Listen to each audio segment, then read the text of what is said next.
शाजापुर में सीएम योगी आदित्यनाथ हैं इस वक्त बीआरडी मेडिकल कॉलेज में लोकार्पण और कुछ कह रहे हैं, उनको सुनते हैं। श्रीमती साधना सिंह जी, महापौर डॉक्टर मंगलेश श्रीवास्तव जी, हमारे माननीय विधायकगण श्री विपिन सिंह जी, महेंद्रपाल सिंह जी, प्रदीप शुक्ला जी, डॉक्टर विमलेश पासवान जी, डॉक्टर धर्मेंद्र सिंह जी, प्रमुख सचिव चिकित्सा स्वास्थ्य एवं परिवार कल्याण श्री पार्थ सारथी सेन शर्मा जी, आज के इस कार्यक्रम में उपस्थित YMC power MD and CEO Shri Rohit Chandra ji, BRD medical college के सभी यहां के आचार्यगण, उपस्थित बीआरडी मेडिकल कॉलेज के सभी मेडिकल के छात्र छात्राएं और बहनों और भाइयों, आज का दिन इस मेडिकल संस्थान के लिए बहुत महत्वपूर्ण दिन है। जब यहां पर ग्रीन एंड क्लीन एनर्जी का वाहक अब बीआरडी मेडिकल कॉलेज बन रहा है। इसके साथ ही बीआरडी मेडिकल कॉलेज में 50 एमबीबीएस की बढ़ी हुई सीटों के लिए, नए इंफ्रास्ट्रक्चर के लिए यहां पर शिलान्यास का कार्यक्रम भी संपन्न हो रहा है। इस अवसर पर पूरे बीआरडी मेडिकल कॉलेज को हृदय से बधाई देते हुए प्रदेश सरकार की चिकित्सा शिक्षा विभाग को, जिन्होंने ग्रीन एंड क्लीन एनर्जी और पूर्वी उत्तर प्रदेश की आवश्यकता को ध्यान में रख करके यहां पर नए इंफ्रास्ट्रक्चर के लिए समय से इस कार्यक्रम को आगे बढ़ाया है, धन्यवाद देते हुए आप सबके प्रति मैं अपनी शुभकामनाएं देता हूं। हम सब जानते हैं बीआरडी मेडिकल कॉलेज का अपना एक गौरवशाली इतिहास है। अनेक उतार चढ़ाव इस मेडिकल कॉलेज ने देखे हैं और हमने तो वह भी दौर देखा है जब इस मेडिकल कॉलेज में यह पूर्वी उत्तर प्रदेश का स्वास्थ्य का एकमात्र केंद्र हुआ करता था। अकेले बीआरडी मेडिकल कॉलेज, कोई भी अन्य सेंटर नहीं, और वह भी संसाधनों के अभाव से जूझता था। न यहां पे डॉक्टर थे, ना पैरामेडिक्स थे, ना नर्सिंग स्टाफ था, न यहां पे अन्य कार्यों को करने के लिए आवश्यक मैन पावर ही थी, और इंफ्रास्ट्रक्चर का भी अभाव था। मुझे याद है जब 1997-98 में बीआरडी मेडिकल कॉलेज की मान्यता के ऊपर संकट आया था, तब भी हम लोगों को अतिरिक्त प्रयास करने पड़े थे। एमसीआई ने 1998-99 में एक बार फिर से बीआरडी मेडिकल कॉलेज की मान्यता को एक प्रकार से विड्रॉ कर दिया था। तत्कालीन चिकित्सा शिक्षा मंत्री को मैं स्वयं दिल्ली लेके गया था और मैंने एक एफिडेविट उनको दिलवाई थी कि हम यहां की आवश्यकताओं को पूरा करेंगे, क्योंकि फैकल्टी भी नहीं थी और इंफ्रास्ट्रक्चर भी नहीं था। और उस समय भी हम एक ही बात कहते थे कि वे फैकल्टी भी देंगे, लेकिन बीआरडी मेडिकल कॉलेज इस पूर्वी उत्तर प्रदेश के लिए स्वास्थ्य सेवाओं का बैकबोन है। उसको आप बंद कर देंगे तो सब कुछ बंद हो जाएगा, और जो हजारों मौतें इंसेफ्लाइटिस से होती हैं, इन मौतों को नियंत्रित कर पाना कठिन हो जाएगा। उस समय शासन की लापरवाही थी अनदेखी थी। लेकिन बीआरडी मेडिकल कॉलेज के उस समय के जितने भी फैकल्टी मेंबर्स थे, जितने स्टूडेंट्स थे, रेजिडेंट डॉक्टर थे, ये लोग अपने स्तर पर एक प्रयास करते थे और जितना अल्प संसाधन थे उनके पास, उस संसाधन में परिणाम देने का प्रयास करते थे। आज जब हम बीआरडी मेडिकल कॉलेज में आते हैं, मैंने 97-98 में वह दृश्य भी देखा है। 97-98 से लेकर के एक लंबे समय तक जब एक एक बेड में 4-4 पेशेंट लिटाए जाते थे। पीडियाट्रिक का जो वार्ड था उसका तो टॉयलेट वर्षों से चौक था, जबकि तीसरे फ्लोर पे उसका टॉयलेट है। वार्ड तीसरे फ्लोर में, वहां का टॉयलेट भी चौक था, पूरा पानी भरा हुआ था फर्श पे। जब मैं पहली बार यहां बीआरडी मेडिकल कॉलेज के दौरे पे आया था, मैं भौचक था, मैं सांसद था, केवल सरकार से अपील कर सकता था, संसद में अपनी बात को रख सकता था। आज जब हम लोग आते हैं यहां पे देखते हैं, अब तो यहां बाल लोग का संस्थान भी प्रारंभ हो गया है। पीडियाट्रिक के वार्ड को हम देखते हैं, आज वहां पर कितनी सुविधाओं से युक्त है। और न केवल यहां पर बल्कि सीएससी स्तर पर मिनी पीको बन चुके हैं और डिस्ट्रिक्ट हॉस्पिटल में वहां पर पीको की स्थापना हो चुकी है। वहां पर ट्रेनिंग हर एक स्तर पर, आशा है, आंगनवाड़ी है, जनपदों में तैनात जितने भी पीडियाट्रिशियन हैं, फिजिशियन हैं, इन सबको भी ट्रेनिंग दे करके वेल ट्रेंड किया गया। परिणाम है कि यहां पर जो भी पेशेंट आता, हमें पता होता कहां से आया है, कहां से पीएचसी में गया, सीएससी में गया, डिस्ट्रिक्ट हॉस्पिटल में गया,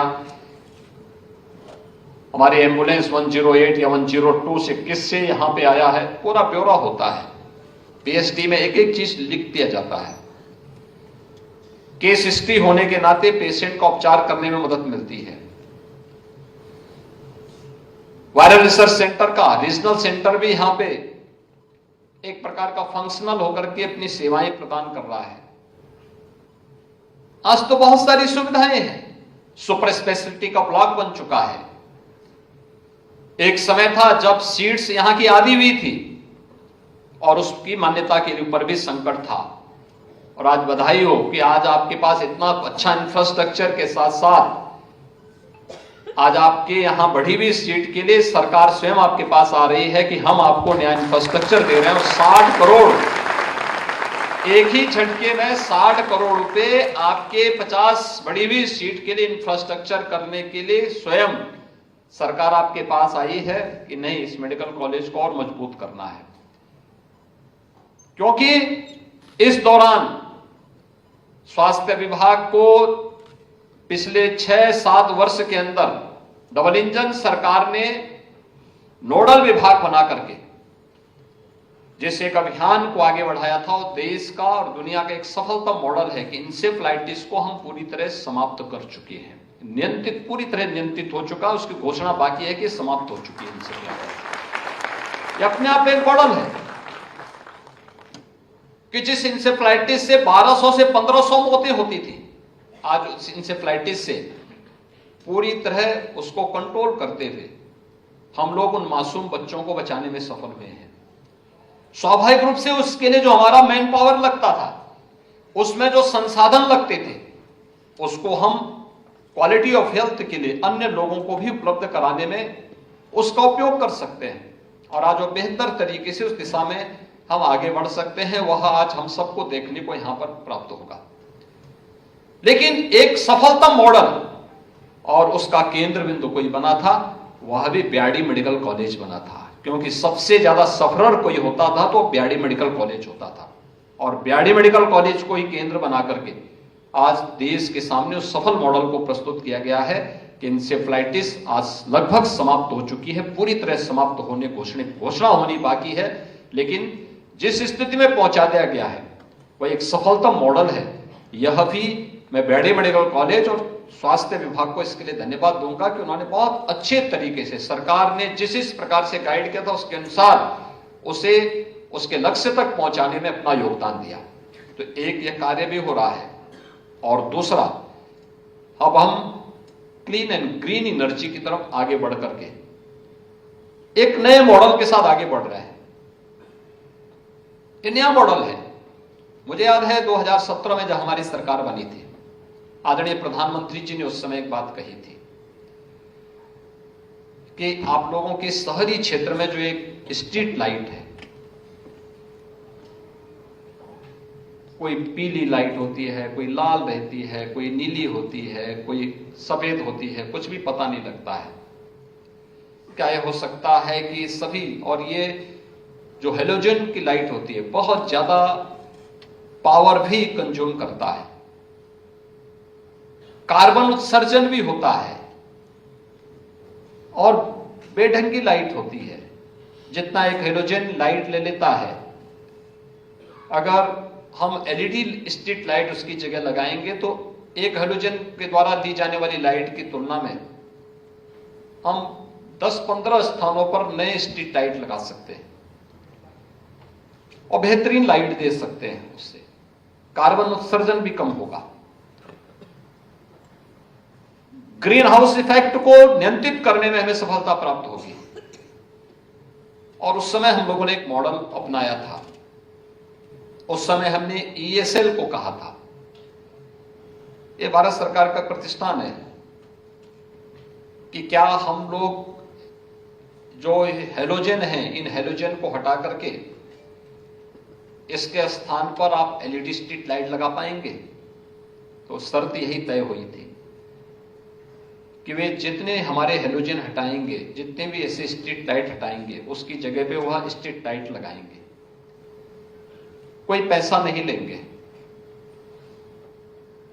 6 वर्ष 7 वर्ष का उन्होंने हमारे साथ एग्रीमेंट किया था कि इतने वर्ष तक हम इसका मेंटेनेंस करेंगे, लाइट फ्री लगाएंगे, जितनी स्ट्रीट लाइट कहेंगे हम फ्री लगाएंगे, लेकिन जो उससे बिजली की बचत होगी उस बचत का पैसा हम लेकर के और उससे अपनी भरपाई कर देंगे। हमने 16 लाख स्ट्रीट लाइट पूरे उत्तर प्रदेश के अंदर बदली थी। आज आप उत्तर प्रदेश के अंदर हर कस्बे के अंदर एक जैसी सफेद दुधिया लाइट से जगमगाती स्ट्रीट लाइट जो देखते हैं, ये उसी स्कीम के पार्ट है। और आज उस मॉडल को OMC पावर के साथ मिलकर के मेडिकल एजुकेशन ने मेडिकल कॉलेजेस की इंफ्रास्ट्रक्चर यानी रूफटॉप को, क्योंकि सरकार ने तो अपनी पहले से पॉलिसी भी लॉन्च कर दी है कि घर के लिए अगर कोई व्यक्ति जोड़ना चाहता है, नेट बिलिंग के साथ हम उसको जोड़ देंगे। जितनी बिजली खर्च करेगा उसके सोलर जो रूफटॉप सोलर पैनल होगा उससे हम उसको ले लेंगे, और अतिरिक्त बिजली बनाएगा तो हम उसको उसका पैसा दे देंगे। एक व्यवस्था दी गई है। लेकिन कॉमर्शियल इंस्टीट्यूशन के लिए हम लोगों ने उसको नेट मीटरिंग के साथ जोड़ते हुए उस कार्यक्रम को आगे बढ़ाने का कार्य किया। और मुझे प्रसन्नता है कि बीआरडी मेडिकल कॉलेज ने भी इसमें लीड ली है कि रूफटॉप सोलर पैनल लगा करके आज जहां बिना पैसा खर्च किए हुए 1 मेगावाट बिजली जनरेट होगी इन छतों पर। 1 मेगावाट की बिजली पैदा होगी, 72 लाख रुपए की बचत भी होगी। और 72 लाख रुपए जो आपका लगभग 1.5 करोड़ रुपए बिजली का बिल आता है, उसमें से ये 72 लाख रुपए की भरपाई तो इसी से हो जाएगी। यानी बिजली का बिल आपका आधा हो गया और आपको कुछ भी नहीं देना पड़ेगा। यानी यही होता है। उस फालतू लैंड का हमने जो छत खाली पड़ी हुई थी, उस खाली छत का उपयोग भी कर दिया और साथ साथ आपको क्लीन एंड ग्रीन एनर्जी भी मिल गई। यह प्रधानमंत्री जी के उस विजन को भी आगे बढ़ाता है जो भारत ने तय किया है कि 2070 तक हम पूरी तरीके से क्लीन एंड ग्रीन एनर्जी की तरफ जाएंगे। वैकल्पिक ऊर्जा उसका एक बहुत बड़ा माध्यम हमारे पास है और यहां पर तो वर्ष में लगभग 10 महीने ऐसे हो सकते हैं जब हम अच्छी सोलर एनर्जी को प्राप्त कर सकते हैं।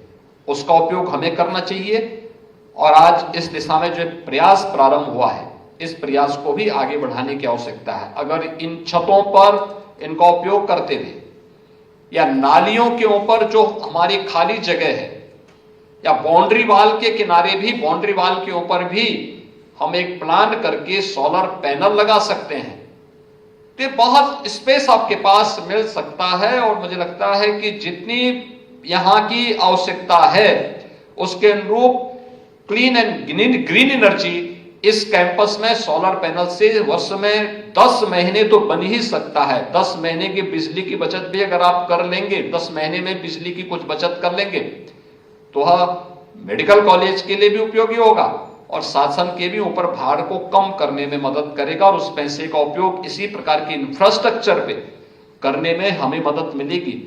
क्योंकि अब तो बीआरडी मेडिकल कॉलेज का कंपटीशन किसी मेडिकल कॉलेज से नहीं है।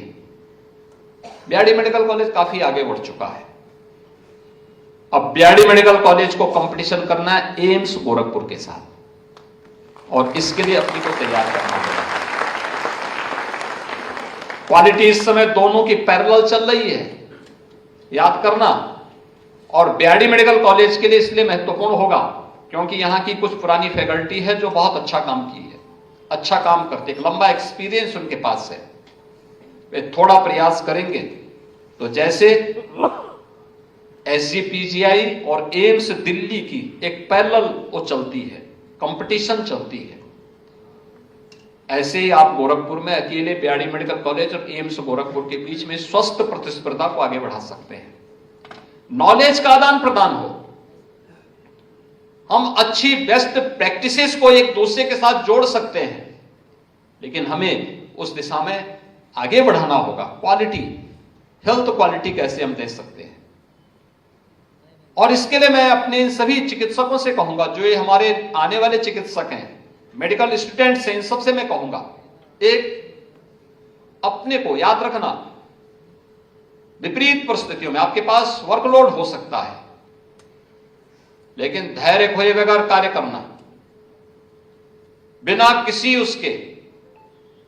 मैं आपके पास आने के पहले 500 लोगों की समस्याओं को सुन के आया हूं, सुबह सुबह 500 लोगों से मिलके आया हूं फिर यहां पे, लेकिन हमने धैर्य नहीं खोया। हर व्यक्ति अपनी समस्या लेकर बोल रहा था, कोई अच्छा भी बोल रहा था, कोई बुरा भी बोल रहा था। हमें सुनना पड़ेगा क्योंकि हम उसके लिए बने हैं और उसके लिए अगर हम अपने आप को तैयार नहीं करेंगे अच्छा चिकित्सक नहीं बन पाएंगे। हर पेशेंट की अपनी एक हिस्ट्री है, हर पेशेंट के साथ उसकी फैमिली बैकग्राउंड भी जुड़ती हुई दिखाई देगी, वहां की सामाजिक, वहां की आर्थिक, वहां की भौगोलिक परिस्थितियों की जानकारी भी आपको देखने को मिलेगी।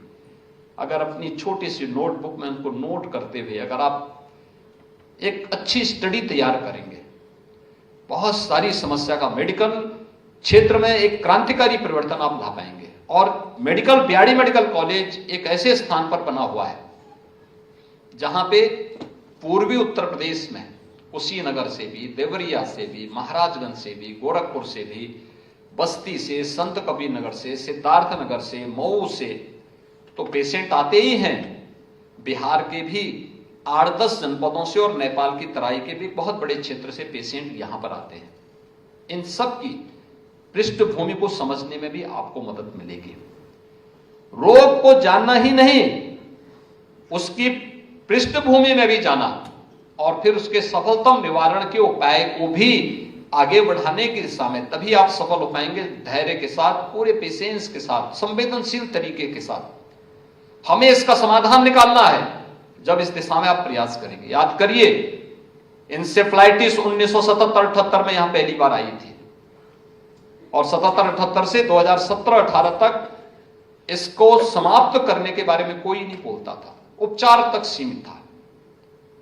17 में जब मैं ही मुख्यमंत्री बना तो मेरे सामने चैलेंज था। मैंने कहा उपचार नहीं, इसका उन्मूलन करना है, इसको सदैव के लिए समाप्त करना है। और हमने कार्य योजना इसी बात को लेकर बनाई थी।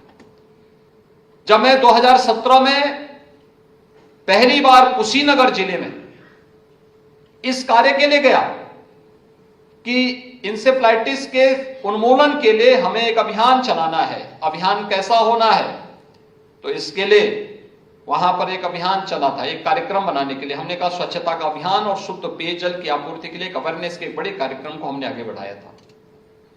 हमने वहां मुसहर जाति के लोगों को साबुन वितरित किए थे। 3 दिन तक मेरे खिलाफ मीडिया ट्रायल चला था। मैं बहुत जगता। मीडिया के लोग क्या कहते थे, एक रिपोर्टर कहते थे, देखो ये मुख्यमंत्री को शर्म नहीं आती, ये गरीबों को साबुन बांट रहा है, उनका अपमान कर रहा है। और जब 3 साल के बाद कोरोना आया था, और जब कोरोना में सबसे पहला उपाय दुनिया के विशेषज्ञों ने कहा कि बार बार साबुन से हाथ धोइए, तो हमने उसी रिपोर्टर को बताया था। मैंने कहा देखो क्या बता रहा है। मैंने कहा डॉक्टर क्या कह रहे हैं। मैंने कहा देखो हमने 3 साल पहले इसीलिए कहा था स्वच्छता पे ध्यान देंगे तो बहुत सारी बीमारियों का समाधान अपने आप हो जाएगा। और उसी स्वच्छता के लिए हम लोग अभियान चलाया था। ये आज आप देख रहे होंगे इंसेफ्लाइटिस, जब एक मिशन मोड में अभियान बढ़ाया गया, परिणाम हमारे सामने है। हम लोग देखते हैं, मैंने देखा है ब्याडी मेडिकल कॉलेज में 1997-98 से लेकर के 2017 तक, इस लंबे कालखंड में हम लोग देखते थे, हर पेशेंट की स्थिति को देखते थे।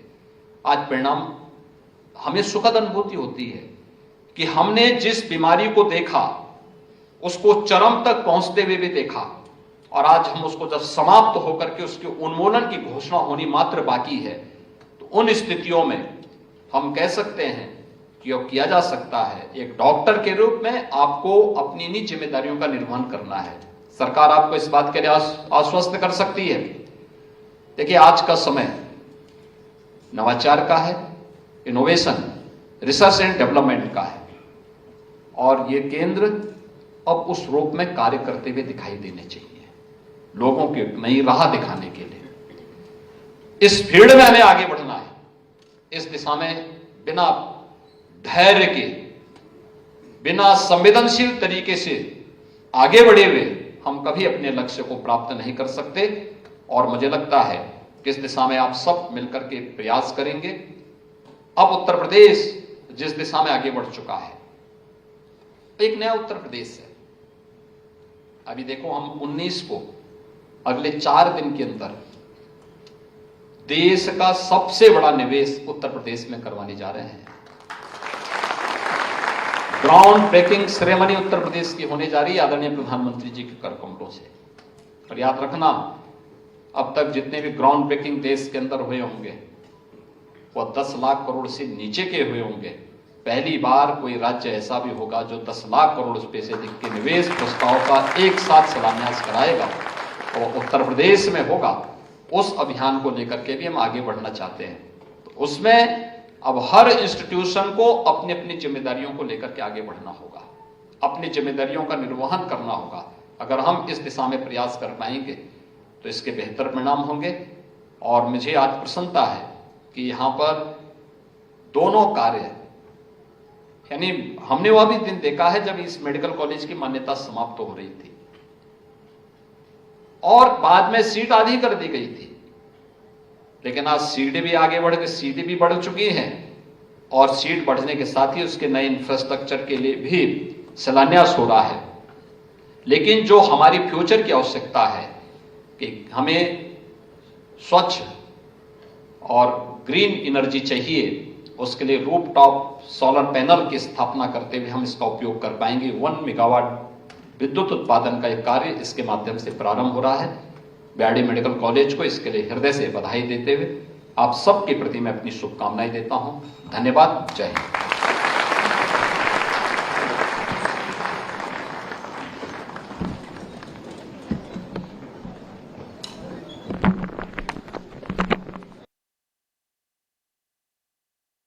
मुख्यमंत्री योगी आदित्यनाथ गोरखपुर में मौजूद हैं और सुन रहे थे आप मुख्यमंत्री योगी आदित्यनाथ को। आज गोरखपुर वासियों के लिए बड़ा दिन, क्योंकि आज कई लाखों करोड़ों की सौगात मुख्यमंत्री ने गोरखवासियों को दी है।